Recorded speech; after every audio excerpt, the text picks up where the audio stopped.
Karibu usikilize dondoo maalum ya ujumbe wa Kwaresma mwaka 2025. Tukiiangazia sura ya kwanza, uelewa wa jumla juu ya imani.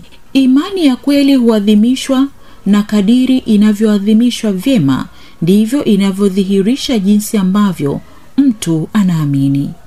Ungamo la imani linapata nafasi yake katika adhimisho la ibada kwa Mungu, yaani katika liturujia. Liturujia ni kilele ambacho kwacho shughuli za kanisa zinaelekezwa, na ni chemchemi ambamo nguvu yake yote hububujika. Ili kuweza kushiriki vizuri liturujia ya kanisa, kunahitaji imani.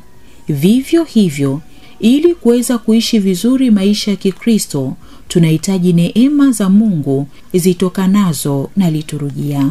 Mtakatifu Yakobo mtume katika barua yake anahimiza kuwa imani bila matendo imekufa na haiwezi kuzaa matunda ya uzima milele. Matendo hunena zaidi kuliko maneno.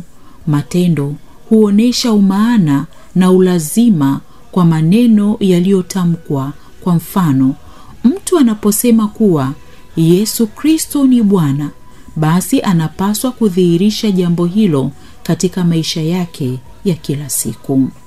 Imani ya kweli inabidi tuitazame kwa mwanga. Imani ya kweli inabidi tuitazame kwa mwanga, kwani mara tu mwanga wa imani unapozima, basi mianga mingine nayo hufifia. Mwanga wa imani ni wa pekee, kwani unaweza kuangaza kila kipengele cha maisha ya mwanadamu. Mwanga huu hutoka kwa Mungu mwenyewe. Imani tunayoipokea kama zawadi kutoka kwa Mungu huwa ni nuru katika njia yetu, maisha yetu yote. Ndiyo maana hata mafundisho matakatifu yanatuhimiza kuwa nuru, yaani tuishuhudie imani kwa maisha yetu ya kila siku.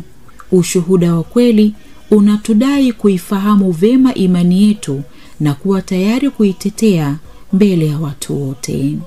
Simameni imara katika imani. Ujumbe huu wa Kwaresma umeletwa kwako na Radio Maria Tanzania kwa kushirikiana na Baraza la Maaskofu Katoliki Tanzania, TEC.